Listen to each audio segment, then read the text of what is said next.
और बड़ी खबर आ रही है जम्मू कश्मीर के श्रीनगर से। वहां सुरक्षा बल को बड़ी कामयाबी मिली है। श्रीनगर में हुई एक मुठभेड़ में सुरक्षा बल ने 3 आतंकियों को मार गिराया है। जम्मू कश्मीर पुलिस के मुताबिक मारे गए आतंकियों के पास से भारी मात्रा में हथियार और गोला बारूद बरामद हुआ है।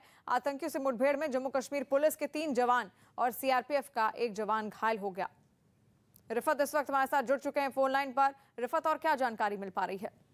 जी बिल्कुल, जिस तरीके से आपने कहा कि 3 मिलिटेंट मारे गए, रात के दौरान ये ऑपरेशन हुआ था, कुछ ही मिनटों में ये ऑपरेशन खत्म हो गया।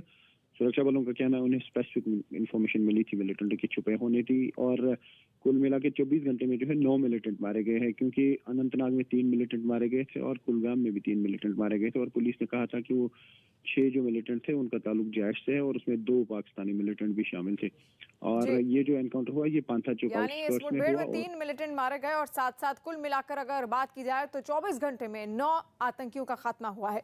वहीं जम्मू कश्मीर में लगातार आतंक पर बड़ी चोट जारी है। महज 24 घंटों में ही सुरक्षा बल ने वहां 9 आतंकियों को ढेर कर दिया। इससे पहले 30 दिसंबर की रात को कुलगाम में 3 और अनंतनाग में 3 आतंकियों को मार गिराया गया था, जिसके बाद पुलिस ने यह दावा किया कि इस साल अब तक 174 आतंकी मारे जा चुके हैं। और ऐसा पहली बार है जब कश्मीर में आतंकियों की संख्या 200 से कम रह गई है। यही नहीं, लोकल आतंकियों की तादाद भी पहली बार 100 के अंदर सिमट गई। ऐसे में पुलिस ने दावा किया कि घाटी में आतंकवाद बढ़ने की बजाय कम होता जा रहा है।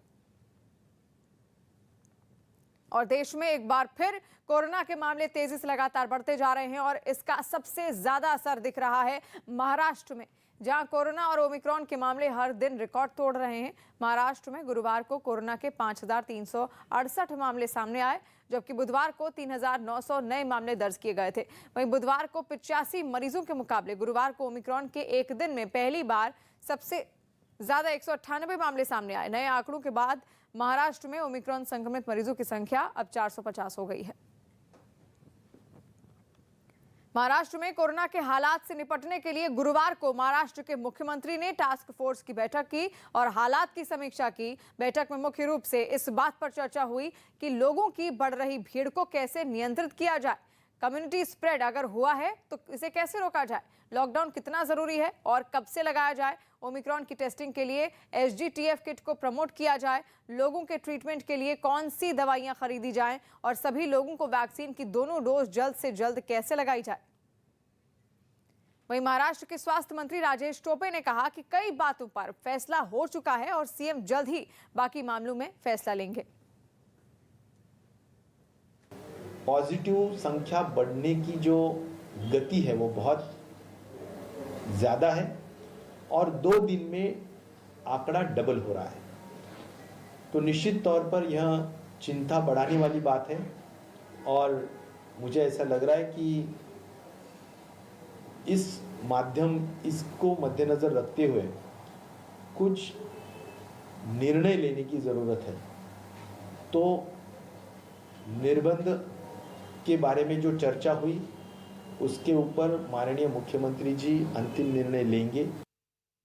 और महाराष्ट्र में कोरोना और ओमिक्रॉन के बढ़ते मामलों को देखते हुए सरकार ने अपनी पुरानी गाइडलाइंस में बदलाव करते हुए नई गाइडलाइंस भी जारी की हैं, जिसके मुताबिक नए साल के जश्न में एक साथ एक जगह पर 50 लोग ही जमा हो सकते हैं। हालांकि खुली जगह और टूरिस्ट प्लेस के लिए अनुमति का अधिकार लोकल अथॉरिटी को दिया गया है। वहीं शादी समारोह में 50 लोगों को अनुमति मिलेगी। धार्मिक और राजनीतिक कार्यक्रमों में भी 50 लोगों को ही इजाजत होगी, जबकि अंतिम यात्रा में 20 लोग ही शामिल हो सकते हैं। वहीं कोरोना के बढ़ते मामलों को देखते हुए महाराष्ट्र सरकार और बीएमसी ने लोगों से अपील की है कि वो दिशा निर्देशों का पालन करें। मैंने आज ही डिक्लेयर कर दी है कि मैं कौन से भी शादी में नहीं जाएगी, कौन से भी समारंभ में नहीं जाएंगे, क्योंकि दूसरे के कहना और खुद को नियम का पालन करना अलग अलग नहीं होना चाहिए। अब भी मैं लोगों से ये निवेदन करता हूँ एज ए पालक मंत्री होने के नाते कि वो इसकी ग्रेविटी समझे। अगर ये केस घर में एक को होगा तो बिल्डिंग में सबको होने में देर नहीं लगेगी, तो सरकार की दी हुई गाइडलाइंस को फॉलो करें। 1 साल अगर उन्होंने नया साल नहीं मनाया जोरों में तो कुछ कम नहीं होगा। देश की राजधानी दिल्ली में भी कोरोना की रफ्तार पहले से तेज होती जा रही है। गुरुवार को दिल्ली में कोरोना के 1000 से अधिक नए मामले दर्ज किए गए, जबकि 423 मरीज ठीक हुए हैं। नए मामलों के बढ़ने के बाद दिल्ली में अब संक्रमण दर 1.73% हो गई है। कोरोना के तेजी से बढ़ते मामलों को देखते हुए दिल्ली में सख्ती अब बढ़ा दी गई है। साथ ही नियमों के उल्लंघन पर कार्रवाई भी शुरू हो गई है। सीलमपुर में कोरोना नियमों की अनदेखी पर बाजार को 2 दिनों के लिए बंद कर दिया गया। नए साल के कार्यक्रमों में नियमों के पालन के लिए दिल्ली मेट्रो ने आज रात के बाद से राजीव चौक मेट्रो स्टेशन से बाहर निकलने पर पाबंदी लगा दी है। वहीं दिल्ली हाईकोर्ट के साथ ही निचली अदालतों में भी 3 जनवरी से 15 जनवरी तक वर्चुअली काम करने का फैसला किया गया है।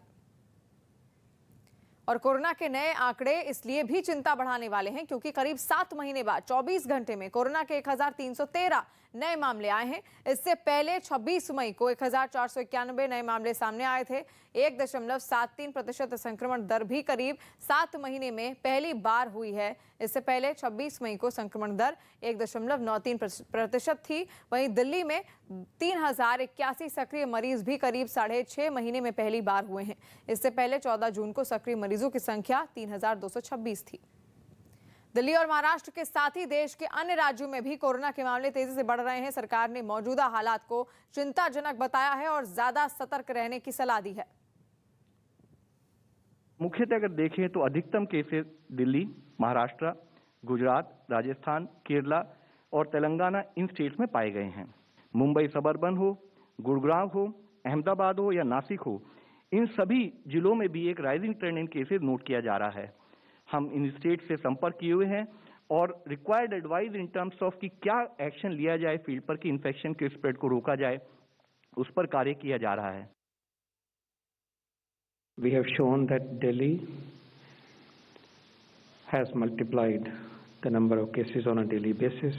Maharashtra, in particular Mumbai, you are aware. Punjab, Haryana, Jharkhand, Chhattisgarh, West Bengal, Gujarat. So several states are showing a trend which is going up. केंद्रीय स्वास्थ्य मंत्रालय ने जिन आंकड़ों को उनका जिक्र किया उनसे जाहिर होता है कि हालात तेजी से खराब होते जा रहे हैं। स्वास्थ्य मंत्रालय के मुताबिक 33 दिन बाद पहली बार 24 घंटे में देश में 10,000 से अधिक केस आए। हर दिन औसतन 8,000 से अधिक केस दर्ज हो रहे हैं। 7 राज्यों के 22 जिलों में सबसे ज्यादा केस हैं, जबकि 14 जिलों में एक हफ्ते में 3 से 4 गुना केस बढ़े हैं। वहीं 8 जिलों में संक्रमण दर 10% से ज्यादा है और 14 जिलों में संक्रमण दर 5 से 10% के बीच है। और कोरोना से नियंत्रण के लिए दिल्ली मेट्रो ने भी कई पाबंदियां लागू कर दी हैं ताकि मेट्रो और स्टेशनों में भीड़ को कम किया जाए। दिल्ली मेट्रो के मुताबिक मेट्रो 50% क्षमता के साथ ही अब चलेगी। खड़े होकर यात्रा करने पर पाबंदी रहेगी। 8 कोच की मेट्रो में अब सिर्फ 200 लोग ही यात्रा करेंगे, जबकि सामान्य दिनों में 2400 लोग यात्रा करते थे। हर कोच में करीब 27 लोग ही यात्रा करेंगे। मुंबई के दहिसर इलाके के बैंक में लूटपाट करने वाले दोनों आरोपियों को मुंबई पुलिस ने गिरफ्तार कर लिया। इन 2 नकाबपोश बदमाशों ने एक दिन पहले बैंक से 2.5 लाख रुपए लूटने के साथ ही फायरिंग भी की थी, जिसमें एक बैंक कर्मचारी की मौत हो गई थी। बैंक से पैसे लूटने के बाद से ही दोनों फरार चल रहे थे। जिनके बैंक से भागने का एक सीसीटीवी वीडियो पुलिस के हाथ लगते ही जांच शुरू कर दी गई। इसके साथ ही बैंक के अंदर से पुलिस को आरोपियों की एक चप्पल भी मिली, जिसे स्निफर डॉग यानी खोजी कुत्ते ने सूंघा और फिर पुलिस को आरोपियों के ठिकाने तक ले गया। वहां पहुंचकर पुलिस ने जब घर का दरवाजा खटखटाया तो किसी ने जवाब नहीं दिया। इसके बाद पुलिस ने दरवाजा तोड़कर एक आरोपी को गिरफ्तार कर लिया। साथ ही उसके बताए पते से उसके साथी को भी गिरफ्त में ले लिया। यूट्यूब वीडियो देख के इन्होंने बैंक में लूटने का जो प्लान है वो किया था। गिरफ्तारी के साथ ही पुलिस ने बैंक से लूटी रकम भी बरामद कर ली। यानी 24 घंटे के अंदर मुंबई पुलिस ने न केवल केस को सुलझा लिया बल्कि पैसों के साथ आरोपियों को भी धर दबोचा। पुलिस के मुताबिक लूट के दौरान बदमाशों की बैंक में छूटी चप्पल उन तक पहुंचने में सबसे बड़ा सुराग बनी, जिसके जरिए विकास और धर्मेंद्र यादव नाम के आरोपियों तक पहुंचने में पुलिस कामयाब रही, जो यूपी के भदोही के रहने वाले बताए गए। दावा है कि पूछताछ में उन्होंने बताया कि पैसों की कमी की वजह से उन्होंने बैंक लूटा, जिसकी साजिश यूट्यूब पर वीडियो देखकर रची थी और वीडियो देखने के बाद बिहार से कुछ दिन पहले हथियार भी मंगवाए थे। कोर्ट ने दोनों को 7 जनवरी तक पुलिस हिरासत में भेज दिया है। अब पुलिस ये पता लगाने में जुटी है कि इस साजिश में कोई और भी शामिल था या नहीं। राजस्थान के जयपुर से हैरान करने वाली कुछ तस्वीरें सामने आई। वहां अपनी मांगों को लेकर प्रदर्शन कर रहे पैरा टीचरों को पुलिस की कार्रवाई का सामना करना पड़ा। पुलिस ने उन्हें समझाने की भरपूर कोशिश की, लेकिन टीचर नहीं माने और हंगामा खड़ा कर दिया। तब पुलिस ने उन पर लाठियां चला दी, जिसके बाद बवाल बढ़ता चला गया और टीचर भी पुलिस से धक्का मुक्की करते हुए नजर आए। खबर है कि पैरा टीचर्स ने दिल्ली में कूच करने की बात कही थी, जिसकी वजह से उन्हें रोकने के लिए पुलिस ने इस कार्रवाई को अंजाम दिया। बिहार के अररिया जिले के नरपतगंज में खाद खरीदने के लिए इतनी भीड़ जमा हो गई कि भगदड़ मच गई, जिसमें 8 महिलाएं घायल हो गईं। बताया गया कि भीड़ को संभालने की व्यवस्था में कमी की वजह से हादसा हुआ, क्योंकि 9 पंचायतों के लिए बनाए गए 9 काउंटरों के खुलने से पहले ही खाद वितरण केंद्र के मेन गेट पर हजारों लोगों की भीड़ जमा हो गई और जैसे ही दरवाजा खुला, हर कोई लाइन में आगे लगने की होड़ में काउंटर की तरफ भागा। ऐसे में जो भगदड़ मची, उसकी चपेट में कई लोग आ गए, जिनमें 8 महिलाएं भी थीं। भगदड़ की चपेट में आई एक महिला अपने पैरों पर खड़ी होने की हालत में नहीं दिखी, जबकि एक और महिला बेसुध नजर आई। हादसे के बाद कुछ महिलाओं को एम्बुलेंस से अस्पताल पहुंचाया गया, जबकि कुछ लोगों को उनके घर वाले अस्पताल लेकर पहुंचे। जल्दीबाजी में एक दूसरे के ऊपर धक्का-धुक्की करने लगे। नरपतगंज के ही एक और केंद्र पर जब परेशान किसानों को खाद नहीं मिली, तो उन्होंने नेशनल हाईवे जाम कर दिया। जाम हटाने के लिए पुलिस पहुंची तो प्रदर्शनकारियों की पुलिस से नोकझोंक शुरू हो गई, जिसके बाद पथराव शुरू हुआ। भीड़ को हंगामे पर उतारू देख पुलिस ने लाठीचार्ज कर दिया। पुलिस वाले लोगों को वहां से हटने की हिदायत देते भी नजर आए। हालांकि पुलिस ने उपद्रव करने के कई आरोपियों को दबोच लिया। सचिन तेंदुलकर के बेटे मुंबई की तरफ से रणजी ट्रॉफी में खेलेंगे। सचिन तेंदुलकर के बेटे अर्जुन को रणजी ट्रॉफी के लिए मुंबई टीम में शामिल किया गया। मुंबई को 13 जनवरी से अपने अभियान की शुरुआत करनी है। बजट से पहले वित्त मंत्री निर्मला सीतारमण ने दिल्ली में राज्यों के वित्त मंत्रियों के साथ एक बैठक की। इस दौरान कुछ राज्यों ने बजट से जुड़े कई सुझाव भी दिए। केंद्र सरकार को जीएसटी कंपनसेशन अब आगे बढ़ाना चाहिए। इस पे काफी सभी राज्य जोर दे के बात कर रहे हैं। आरजेडी अध्यक्ष लालू प्रसाद के बड़े बेटे तेज प्रताप यादव के खिलाफ समस्तीपुर के रोसड़ा में एक एफआईआर दर्ज की गई, जिसमें उन पर विधानसभा चुनाव के दौरान गलत शपथ पत्र देने और संपत्ति की जानकारी छुपाने के आरोप लगे। जेडीयू ने दावा किया कि इस एफआईआर से लालू परिवार की पोल एक बार फिर खुल गई। चुनाव आयोग ने माननीय लालू प्रसाद जी के लाल तेज प्रताप यादव पर मुकदमा दर्ज कर बेनकाब किया। इस मामले में बीजेपी ने तेज प्रताप के खिलाफ सख्त कार्रवाई की मांग की। अगर वो काम करे हैं तो उन पर कड़ी से कड़ी सरकार को और पुलिस को कार्रवाई करनी चाहिए। वहीं आरजेडी ने शपथ पत्र में दी गई जानकारी को मामूली चूक बताया और दावा किया कि इसी तरह की चूक सरकार के कई मंत्रियों ने भी की, जिनके खिलाफ भी ऐसी ही कार्रवाई हो। अगर ये मानक है तो विजेंद्र यादव जी के खिलाफ एफआईआर होनी चाहिए थी। पिछली बार मामले खुल करके सामने आए थे। ऑस्ट्रेलिया की T20 बिग बैश लीग में कोरोना का मामला सामने आया। वहां टीम के सपोर्ट स्टाफ के एक सदस्य की कोरोना रिपोर्ट पॉजिटिव आई, जिसकी वजह से एक मैच को स्थगित कर दिया गया। साथ ही पूरी टीम के खिलाड़ियों के कोरोना टेस्ट किए गए। पाकिस्तान आतंक के नाम पर कैसे कश्मीर के युवाओं को गुमराह कर रहा है, इसकी गवाही खुद पाकिस्तान से भारत पहुंची हिजबुल मुजाहिदीन के एक आतंकी की पत्नी ने दी। उसने बताया कि पति की मौत के बाद पाकिस्तान सरकार ने उससे मुंह मोड़ लिया। पाकिस्तान में जो है सब नाम का ही है, कोई इंसानियत नहीं है। वो यहाँ कश्मीर के जो नौजवान हैं जिंदगी इनकी बर्बाद कर देते हैं। दिल्ली के सीमापुरी इलाके से एक दिल दहला देने वाला मामला सामने आया। वहां कुछ बदमाशों ने पुरानी रंजिश में शाहरुख नाम के एक लड़के को बीच सड़क पर चाकुओं से गोद दिया, जो कुछ दिन पहले ही जेल से छूटकर आया था। लेकिन रिहाई के कुछ दिन बाद उस पर हमला हो गया, जिसका एक वीडियो भी सामने आया, जिसमें कुछ बदमाश उसे घेर कर पीटते दिखाई दिए। इस मारपीट के दौरान एक लड़के ने अपने पास छिपाकर रखा चाकू बाहर निकाला और उसे शाहरुख नाम के लड़के के पेट में घोंप दिया। इसके बाद चाकू चलाने वाले लड़कों के ऊपर मानो खून सवार हो गया। वो लोग दनादन चाकुओं से उस लड़के को गोदते चले गए। जब वो जमीन पर गिर गया तो एक लड़के ने उसके सिर पर कुर्सियों से वार किया, तो वहीं दूसरा उस पर बेरहमी से चाकू घोंपता रहा। पुलिस ने दावा किया कि शाहरुख पर यह हमला पुरानी दुश्मनी की वजह से हुआ। खिलाफ कई सारे मुकदमा है, पिक पॉकेटिंग, स्नैचिंग का है। ये वारदात 29 दिसंबर के शाम की बताई गई, जिसके वीडियो की मदद से 2 आरोपियों की शिनाख्त हो गई और पुलिस ने उन्हें गिरफ्तार कर लिया। अमेरिका के शिकागो में जबरदस्त बर्फबारी हुई जिससे वहां के तापमान में गिरावट देखने को मिली। इससे पहले शिकागो में मार्च के महीने में बर्फ गिरी थी और अब नए साल के से ठीक पहले मौसम ने करवट बदली और वहां इतनी बर्फबारी हुई कि पूरा शहर बर्फ की सफेद चादर से पट गया।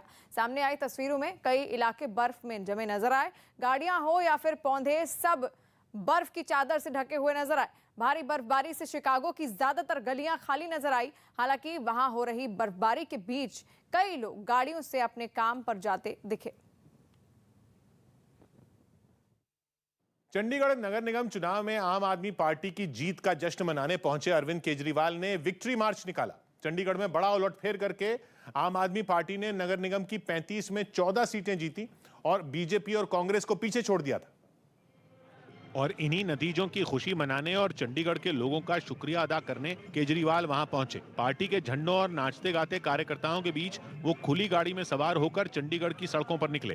35 में से 14 सीट जीतकर सबसे बड़ी पार्टी बनी और आज पार्टी के मुखिया अरविंद केजरीवाल अपनी पार्टी का विजय जुलूस निकालने के लिए चंडीगढ़ पहुंचे हैं। केजरीवाल के इस विक्ट्री मार्च को केवल चंडीगढ़ से ही नहीं बल्कि पंजाब चुनाव से जोड़कर भी देखा जा रहा है। पार्टी कार्यकर्ताओं ने भी इसे भव्य बनाने में कोई कमी नहीं छोड़ी। उनकी तैयारी देखकर ऐसा लगा कि पूरा चंडीगढ़ आम आदमी पार्टी के रंग में रंग गया हो। केजरीवाल भी इस जीत की अहमियत को समझ रहे हैं, तभी उन्होंने वहां पहुंचते ही लोगों से वादा कर दिया कि वो चंडीगढ़ में भी दिल्ली जैसा काम करेंगे। जैसे दिल्ली में अच्छी सरकार चला रहे हैं ऐसे चंडीगढ़ को भी सब मिलकर सुधारेंगे। अरविंद केजरीवाल 3 दिन के पंजाब दौरे पर हैं, जिसकी शुरुआत उन्होंने चंडीगढ़ में जश्न मनाकर की। दिल्ली हाई कोर्ट और जिला अदालतों में 3 से 15 जनवरी तक ऑनलाइन काम होगा। दिल्ली हाईकोर्ट और जिला अदालतों में 3 से 15 जनवरी तक ऑनलाइन काम होगा। कोरोना के बढ़ रहे मामलों की वजह से ये फैसला लिया गया। ऑस्ट्रेलियन ओपन में हिस्सा लेने पहुंची रूस की टेनिस खिलाड़ी एनास्टेसिया पवलुचेंकोवा की कोरोना रिपोर्ट पॉजिटिव आई। इसके बाद उन्हें वहां होटल में दूसरे खिलाड़ियों से अलग कर दिया गया। ऑस्ट्रेलियन ओपन की शुरुआत 17 जनवरी से होगी।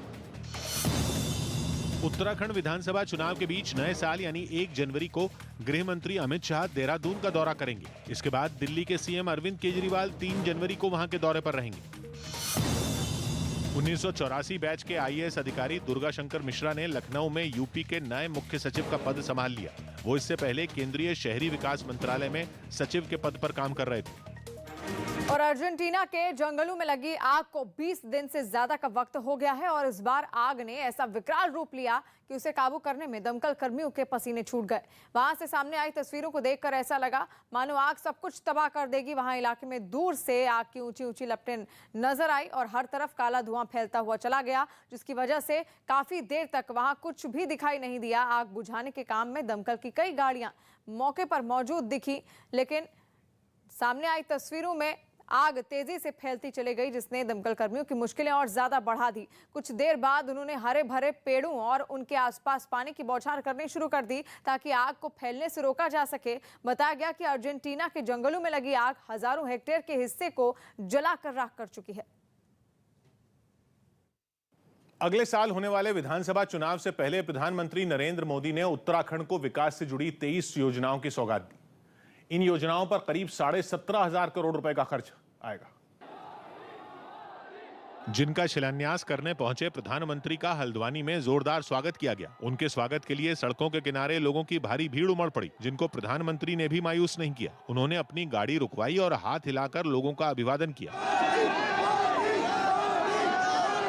इसके बाद सभा के मंच पर पहुंचकर प्रधानमंत्री ने रिमोट का बटन दबाकर विकास योजनाओं की सौगात दी। वहां योजनाओं से जुड़ा एक वीडियो भी चलाया गया, जिसमें कुछ योजनाओं के दशकों से लटके होने का दावा किया गया। दशकों से लंबित राष्ट्रीय महत्व की लखवाड़ बहुउद्देशीय परियोजना अब साकार होने जा रही है।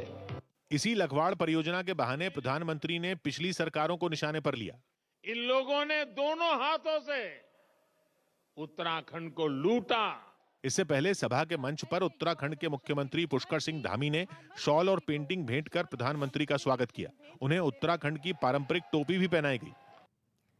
ब्राजील के बाइया में पिछले कुछ दिनों से हो रही भारी बारिश के कारण बाढ़ आ गई, जिससे वहां के लोगों की मुसीबतें और बढ़ गई और 6 लाख से ज्यादा लोगों का जीवन खतरे में आ गया। और वहां से आई तस्वीरों में सड़कों पर पानी से लबालब दिखी। बिजली के कई खंभे और कई गाड़ियां पानी में डूबी हुई नजर आई। बाढ़ के कारण सड़कों और घरों में कीचड़ जमा हो गई, जिसे हटाने में लोगों के पसीने छूट गए। वहां बाढ़ से कुछ मकानों को नुकसान भी पहुंचा, जिसकी वजह से लोगों के सामने रहने और खाने की दिक्कत खड़ी हो गई।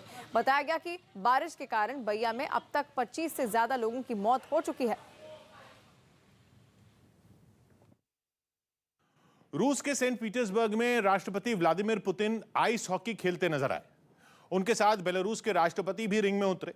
दोनों ही राजनेता खिलाड़ियों के जैसे पूरी किट पहनकर तैयार दिखे और फिर 11 नंबर की जर्सी पहने पुतिन ने बर्फ पर स्केटिंग शुरू की। मुकाबला शुरू होने से पहले उन्होंने सभी से हाथ मिलाया और अपनी बारी का इंतजार किया। जैसे ही उन्हें रिंग में उतरने का इशारा मिला, पुतिन ने अपना जौहर दिखाते हुए जबरदस्त गोल दागे, जिसके लिए साथी खिलाड़ी उन्हें बधाई देते नजर आए। उन्होंने एक गोल तो ऐसा मारा कि सामने वाली टीम भी हैरत में पड़ गई। वो गोलकीपर के सामने ही 360 डिग्री घूमे और उसके ठीक बगल में गोल दाग दिया। बताया गया कि पुतिन की टीम ने ये मैच 18-7 से जीत लिया, जिसमें 7 गोल अकेले राष्ट्रपति पुतिन ने मारे। अमेरिका के कोलोराडो राज्य में धधकते जंगलों ने ऐसा तांडव मचाया कि उसकी चपेट में आकर ऊंची ऊंची कई इमारतें जलकर राख हो गईं। वहां जंगलों में कुछ दिनों पहले ही आग भड़की थी, लेकिन गर्मी और तेज हवाओं की वजह से ये आग फैलती चली गई।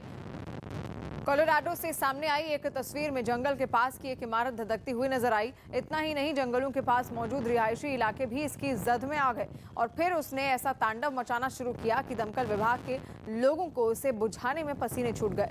मकानों से उठती ऊंची ऊंची लपटें इतनी भयानक थी कि उन्हें बुझाना नामुमकिन सा हो गया। सुलगते मकानों और जंगलों से उठते धुएं के गुबार से पूरा इलाका ढक गया। इस आग को बुझाने में जमीन और आसमान एक कर दी गई ताकि इसे फैलने से रोका जा सके, लेकिन इसका कोई फायदा नहीं हुआ। हालात बेकाबू होते चले गए। प्रशासन ने इलाके को खाली करने का आदेश दे दिया, जिसके बाद वहां के लोग अपनी जान बचाने के लिए गाड़ियों में सवार होकर भागते दिखे। कपड़ा व्यापारियों ने जीएसटी बढ़ाने का विरोध किया। जीएसटी बढ़ाने के विरोध में गुजरात और दिल्ली समेत देश के कई हिस्सों में कपड़ा बाजार बंद रहे। सरकार 1 जनवरी से कपड़ों पर जीएसटी 5% से बढ़ाकर 12% करने जा रही है। इसके खिलाफ व्यापारियों ने दुकानों को बंद रखकर अपना विरोध जताया। कपड़े पर सरकार को जीएसटी बढ़ाना नहीं चाहिए। स्वास्थ्य मंत्रालय ने दावा किया कि कोरोना से ठीक होने के बाद मरीज में 9 महीने तक इम्यूनिटी रहती है। इसके अलावा रिसर्च के हवाले से ये भी बताया गया कि कोविशील्ड और कोवैक्सीन का टीका लगवाने के बाद 10 महीने तक शरीर में इम्यूनिटी काम करती है। Presence of persistence of cell-mediated immunity is 10 months, both Covishield and Covaxin. UP के सीएम योगी आदित्यनाथ 4 जनवरी को सहारनपुर के देवबंद में एटीएस के कमांडो सेंटर का शिलान्यास करेंगे। एनसीपी ने आरोप लगाया कि 2019 में महाराष्ट्र में सरकार बनाने के लिए पीएम ने दखल दिया था।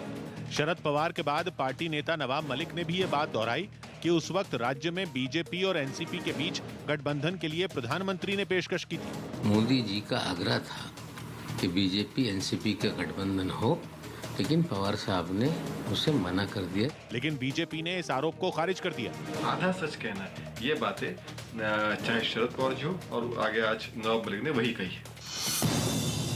नागालैंड में सरकार ने 6 महीने के लिए आफ्स्पा यानी armed forces special powers act फिर बढ़ा दिया। इसी कानून के तहत वहां सुरक्षा बल को कई विशेष अधिकार मिले हैं। पिछले दिनों इस कानून को हटाने की मांग पर नागालैंड में काफी हंगामा भी हुआ था। महाराष्ट्र के पूर्व मंत्री और बीजेपी नेता हर्षवर्धन पाटिल की कोरोना रिपोर्ट पॉजिटिव आई। उन्होंने ट्वीट कर ये जानकारी दी। एक दिन पहले ही उनकी बेटी के शादी समारोह में राजनीति जगत की कई हस्तियां भी शामिल हुई थी। महाराष्ट्र में बीते 2 दिन में तेजी से बढ़े ओमिक्रॉन वेरिएंट के मामलों को देखते हुए सख्ती बढ़ा दी गई। वहां के तकरीबन सभी रेलवे स्टेशनों पर दूसरे राज्यों से महाराष्ट्र आने वाले यात्रियों की कोरोना जांच की गई।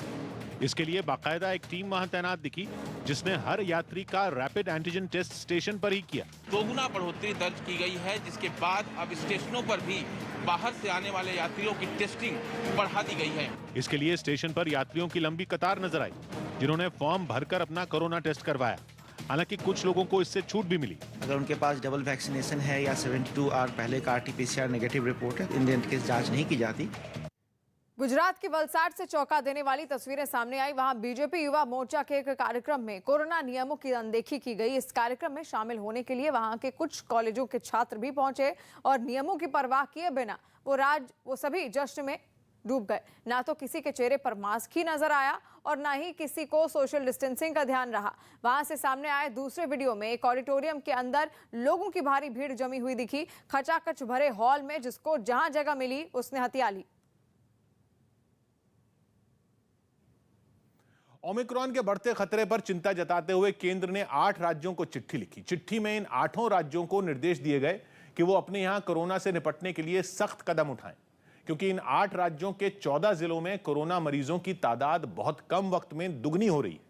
हरियाणा, दिल्ली, गुजरात और पश्चिम बंगाल के अलावा कर्नाटक, महाराष्ट्र, तमिलनाडु और झारखंड भी इस लिस्ट में शामिल हैं। इन राज्यों के कुछ जिलों में तो कोरोना मरीजों की तादाद हर हफ्ते 3 से 4 गुना तक बढ़ रही है। केंद्र ने इन राज्यों को जांच में तेजी लाने और वैक्सीनेशन की रफ्तार बढ़ाने के निर्देश भी दिए। हम स्टेट से संपर्क बनाए हुए हैं और स्टेट को गाइडेंस देते हुए कि किस तरह से हम वहां पर इन्फेक्शन के स्प्रेड को कंट्रोल करें, उसके विषय में कार्य कर रहे हैं। और उत्तर प्रदेश के झांसी से एक हैरान करने वाला वीडियो सामने आया। वहां एक बाजार के अंदर 2 गुटों में जमकर मारपीट हो गई और बताया गया कि किसी बात पर एक पक्ष के एक लड़के से दूसरे पक्ष की कहासुनी हो गई और ये विवाद इतना बढ़ गया कि दोनों गुटों के लोग एक दूसरे पर टूट पड़े। वहां से सामने आई एक तस्वीर में बाजार के अंदर एक लड़का दूसरे पक्ष के एक लड़के पर घूंसों और थप्पड़ों की बरसात करता दिखा। इससे पहले उसने भी दूसरे पक्ष के एक लड़के को पीछे से जोरदार थप्पड़ मारी थी, जिसके बाद थप्पड़ मारने वाले पर हमला कर दिया गया।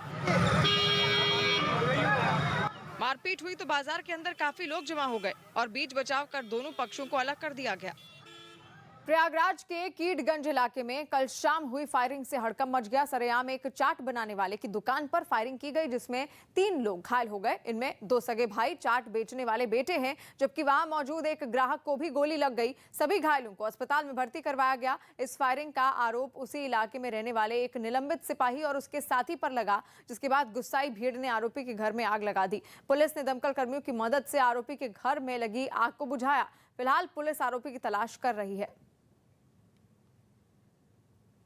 यही सामने बैठने उठने के दौरान ही इससे सामने विनोद जी जो चाट वाले थे, विनोद चाट वाले के परिवार के संदीप हैं, राजन हैं, इन लोगों से इनकी टसल हुई, कहा सुनी कोई इसके पीछे ज़मीन का विवाद या कोई पैसे के रुपए का लेन देन या कोई ऐसी मतभेद नहीं, सिर्फ सामने कहा सुनी हुई। अभी बच्चे से बात हुई है जो इंजर्ड है संदीप, उनके बेटे से, तो उन्हें कहना है कि वो एक दिन धक्का दे दिया था मुझे, तो पापा ने कहा था धक्का क्यों दे रहे हो, गाली क्यों दे रहे हो। इसी बात पर इनके विवाद बढ़ गया था। इसमें 3 लोगों को गोलियाँ लगी हैं, संदीप हैं और राजन हैं, और एक वहाँ पे काम से आए थे अपने राम जी, उनके पैर में लगी है। दुकान के सामने देख देख के गाली बक रहा था, जिस पे बड़े भैया जो है संदीप गुप्ता जी, उन्होंने उसको रोका टोका, तो उसने कहा कि आज तुमको मैं देख ही लेता हूँ। उसने वहाँ से अपनी लाइसेंसी रिवॉल्वर निकाली और बड़े भैया पे 2 गोली चलाई और छोटे भाई पे 1 गोली चलाई। महात्मा गांधी पर विवादास्पद बयान देने वाले कालीचरण महाराज को मध्य प्रदेश के खजुराहो से गिरफ्तार कर लिया गया, जिसके बाद उन्हें रायपुर की जिला अदालत में पेश किया गया, जहां से कालीचरण को 2 दिन की पुलिस कस्टडी में भेज दिया गया। उन्होंने रायपुर में हुई धर्म संसद में महात्मा गांधी पर अभद्र टिप्पणी की थी, जिसके बाद छत्तीसगढ़ में उनके खिलाफ केस दर्ज किया गया था। और केस दर्ज करने के 3 दिन बाद छत्तीसगढ़ पुलिस ने कालीचरण महाराज को मध्य प्रदेश के खजुराहो से गिरफ्तार कर लिया। वो वहां एक गेस्ट हाउस में रुके थे, जहां की सीसीटीवी फुटेज में वो रिसेप्शन पर बात करते दिखाई दिए। पुलिस को जैसे ही पता चला कि वो खजुराहो के एक गेस्ट हाउस में हैं, वो रातों रात वहां पहुंच गई और कालीचरण महाराज को अपने साथ ले गई। कितने बजे ले गई पुलिस? कल आज रात में ले गई 2 बजे। पता चला है कि कालीचरण महाराज को ट्रैक करने के बाद रायपुर पुलिस की 2 टीमें पहले ही खजुराहो पहुंच चुकी थी, जिन्होंने उस जगह को घेर लिया जहां कालीचरण महाराज और उनके साथ आए लोग रुके हुए थे और फिर उन्हें गिरफ्तार कर लिया। इस बीच कालीचरण की आनन फानन में हुई गिरफ्तारी पर मध्य प्रदेश और छत्तीसगढ़ सरकार में ठन गई। कालीचरण महाराज के खिलाफ रायपुर में की गई गैर जमानती धाराओं के तहत एफआईआर दर्ज की गई थी और इसी वजह से छत्तीसगढ़ पुलिस ने रातों रात एक्शन लिया, जिस पर मध्य प्रदेश के गृह मंत्री ने उंगली उठाई और गिरफ्तारी के तरीके को ही गलत ठहरा दिया। जो तरीका अपनाया वो ठीक नहीं था। जिसके बाद छत्तीसगढ़ के मुख्यमंत्री ने नरोत्तम मिश्रा पर पलटवार किया और 2 टूक कहा कि गिरफ्तारी नियमों के तहत हुई, किसी नियम का उल्लंघन नहीं हुआ है। कालीचरण महाराज पर जो एफआईआर दर्ज की गई उसमें 124A यानी कि राजद्रोह की धारा जोड़ी गई है और गिरफ्तारी के बाद उन्हें रायपुर लाया गया। छत्तीसगढ़ के सीएम भूपेश बघेल ने पहले ही कहा था कि अगर कालीचरण सरेंडर नहीं करेंगे तो उन्हें गिरफ्तार कर लिया जाएगा, और वहां की पुलिस ने वही किया। जिनकी तलाश के लिए छत्तीसगढ़ की पुलिस ने 7 सदस्यों की 3 टीमें बनाई, फिर उन्हें महाराष्ट्र, मध्य प्रदेश और दिल्ली भेजा। पता चला कि पुलिस को कालीचरण महाराज के मध्य प्रदेश के खजुराहो में होने का सुराग महाराष्ट्र से मिला, जिसके बाद रायपुर पुलिस की स्पेशल टीम मध्य प्रदेश के खजुराहो पहुंची और वहां से उन्हें गिरफ्तार कर लिया। खबर है कि गिरफ्तारी के समय कालीचरण के समर्थकों ने पुलिस वालों से धक्का मुक्की भी की, लेकिन पुलिस ने कुछ ही देर में उन्हें गिरफ्त में ले लिया और फिर उन्हें वहां से लेकर निकल गई। बताया गया कि इस दौरान छत्तीसगढ़ की पुलिस ने लोकल पुलिस को जानकारी नहीं दी और 1 घंटे के अंदर ही कालीचरण को जिले की सीमा से लेकर निकल गई। खजुराहो से निकलने के बाद पुलिस ने करीब 340 किलोमीटर की दूरी तय की और मध्य प्रदेश के पन्ना, शहडोल और अनूपपुर के रास्ते से होते हुए कालीचरण महाराज को छत्तीसगढ़ के पेंड्रा जिले लाई, जहां उन्हें सुबह 8 बजे नाश्ता करवाया गया और फिर वहीं पर उनकी फोटो खींची गई और मीडिया को कालीचरण महाराज की गिरफ्तारी के बारे में जानकारी दी गई, जिसके बाद उन्हें पेंड्रा से बिलासपुर और फिर रायपुर लाया गया। खबर है कि जब तक मध्य प्रदेश की पुलिस को कालीचरण महाराज की गिरफ्तारी का पता चलता, तब तक वो छत्तीसगढ़ की सीमा में लाए जा चुके थे। वहीं रायपुर लाए जाने के बाद शाम तक कालीचरण महाराज को कोर्ट में पेश कर दिया गया। इस बीच बजरंग दल और विश्व हिंदू परिषद के कार्यकर्ता भी वहां पहुंच गए और कोर्ट के बाहर प्रदर्शन करने लगे। इन लोगों ने कालीचरण महाराज की गिरफ्तारी का विरोध किया। जैसे ही पुलिस की गाड़ी उन्हें लेकर अदालत पहुंची, वहां उनके समर्थन में जुटे लोग शोर करने लगे। अदालत के बाहर कड़ी सुरक्षा थी, दोनों तरफ बैरिकेडिंग थी। इसी वजह से वो आगे नहीं बढ़ पाए और अदालत के बाहर खड़े होकर प्रदर्शन करने लगे।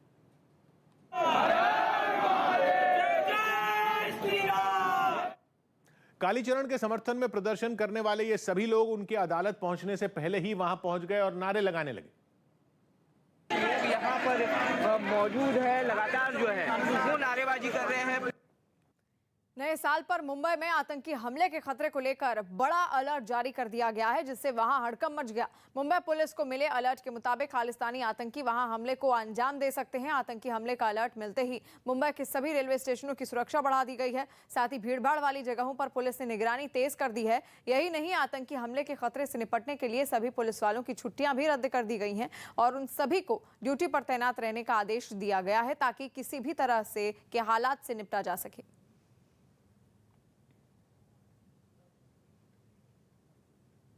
और महाराष्ट्र